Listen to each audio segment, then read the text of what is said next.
Olá, minha amiga, meu amigo. Hora do nosso encontro neste domingo, dia 5 de outubro. No 5 de outubro, em 1942, eu já tinha nascido, Getúlio Vargas cortou 3 zeros do mil-réis e criou o Cruzeiro. Eu não lembro disso, mas lembro dos restantes cortes.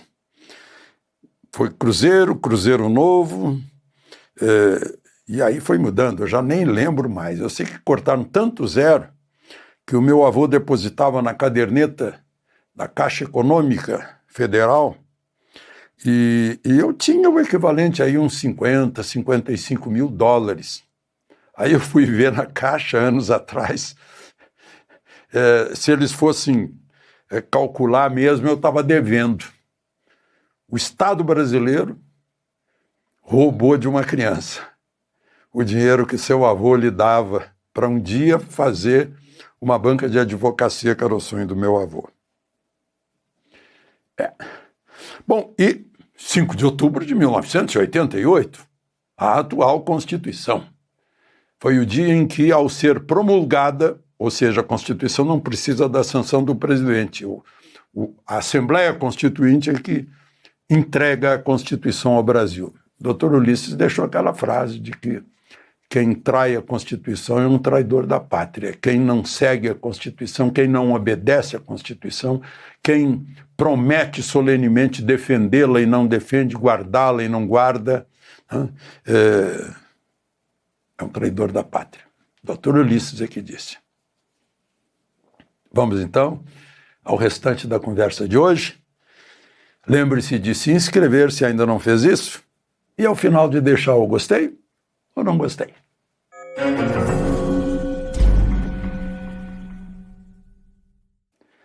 Gente,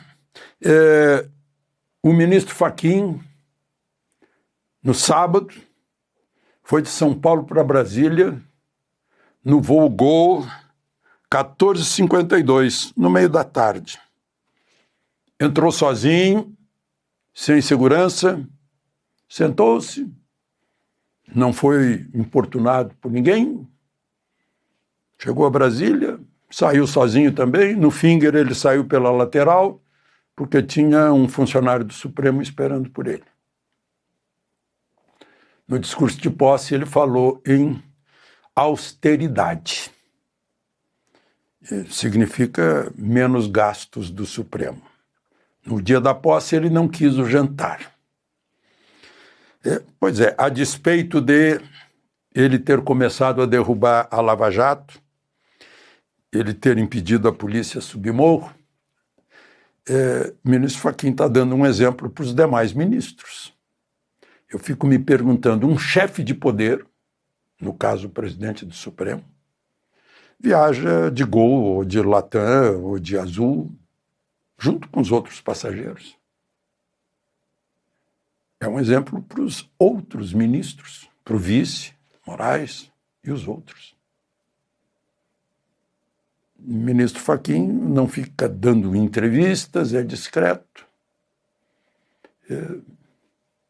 E viajou tranquilo. Economizou FAB. No dia da posse, dispensou o jantar que queriam fazer, economizou lagostas, etc. Bom, outra coisa, passou-se a semana, e a semana era aquela em que o presidente dos Estados Unidos, Donald Trump, anunciou na ONU que estava marcado um encontro com Lula. Encontro entre um outro presidente, porque correu uma química entre os dois. E passou-se a semana e o presidente do Brasil fingiu que estava em Marte, não cobrou, considerou assim, eu sou brasileiro, né? O brasileiro quando encontra outro diz, a gente se vê. Ali, me liga, pode passar lá em casa, mas não acontece nunca.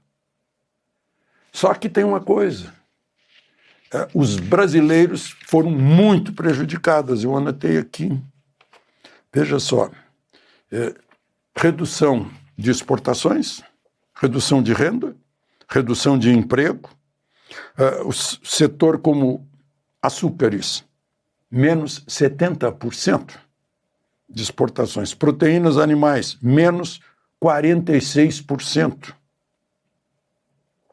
E Lula, que não exporta nada, fica quieto. Aliás, ele foi a Belém, depois ia pegar um Amazonas, que é um avião de transporte, para ir à Ilha do Marajó. Acho que é Breves a cidade, eu não lembro. Só que teve que sair imediatamente do avião. Ele, quando estava lá se preparando para taxiar em Belém, houve perigo de fogo. Aí teve que pegar um Brasília da Embraer para ir para lá. E lá em Washington, nada. Casa Branca, nada. Depois ele foi com Janja para um show de Maria Bethânia em São Paulo. E os exportadores, móveis, de tudo. Né? O comércio com os Estados Unidos é muito grande. Perderam uma semana. Fica...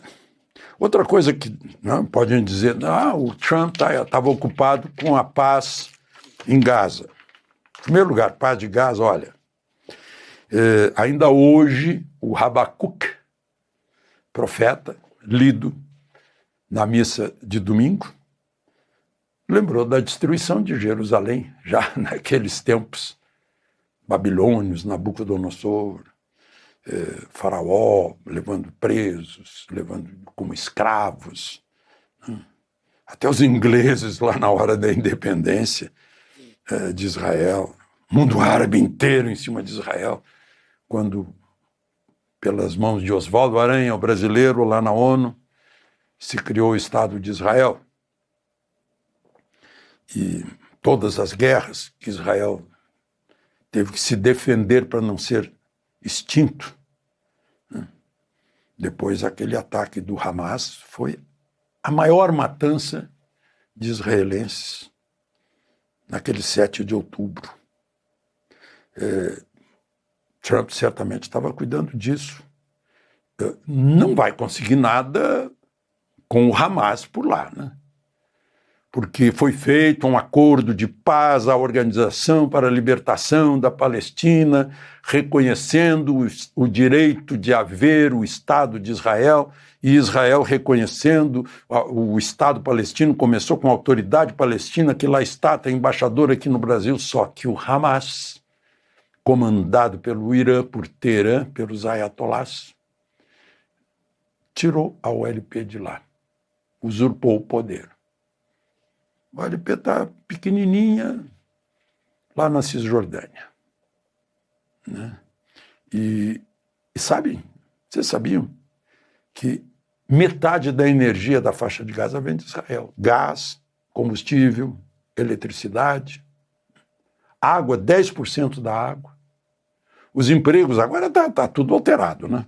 Os empregos chegavam praticamente a 20 mil. O sujeito que tinha um emprego em Israel ganhava 6 vezes mais. Agora, interessante, já que eu estou falando nisso, eu não vi a Greta e a sua companhia brasileira indo para a Nigéria. Ou eles detestam cristãos? Porque lá na Nigéria há jihadistas também, um jihad, uma guerra santa islâmica, o Boko Haram, que já matou mais de 50 mil cristãos. Funciona assim, está todo mundo na igreja, toca o sino, de repente chega um monte de gente de moto, metralha, mata, degola os homens, estupra as mulheres, queima as crianças, mata o padre, porque são cristãos. Não dá manchete aqui no Brasil, mas peraí, mas Nigéria está na frente do Brasil, do outro lado do Atlântico. A mídia brasileira não fica sabendo? Que vergonha! Tem uma barreira que não enxergam? Ou é o mesmo racismo? O povo nigeriano? Será que a vida dos nigerianos não vale? Meu Deus do céu. Bom, Queria falar mais uma questão aqui. Lá em Porto Alegre, que vergonha. Eu não sei o que está havendo com a universidade. A universidade veio a ser fonte de luzes. E a universidade não aceita a diversidade de ideias. Que vergonha! Que vergonha a universidade que não aceita diversidade.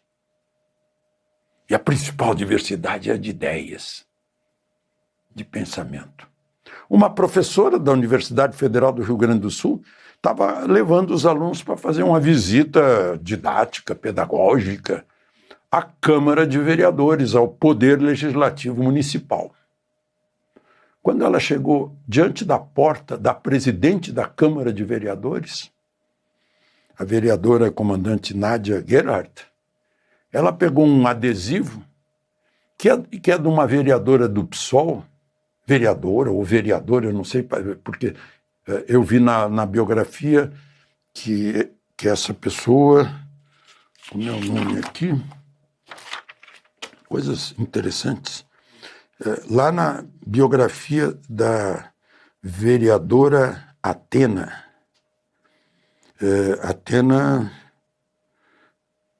Beauvoir, como La Simone, Roveda, é do PSOL. Ela disse que ela eu não sei se ela ou ele, eu nunca sei qual é o lado, única travesti premiada com prêmio do Ministério da Cultura na região sul.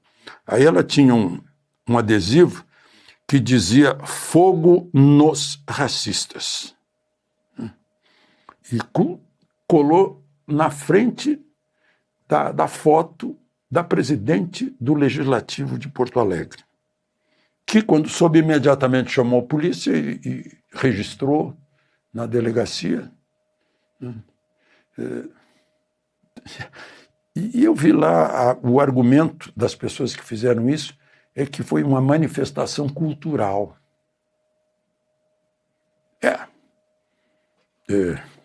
Fogo nos racistas. Manifestação cultural. Eu não sei se as pessoas estão perdendo o dom que a humanidade adquiriu ao longo de milênios da razão, do rácio, da lógica, do raciocínio, da inteligência. Não sei.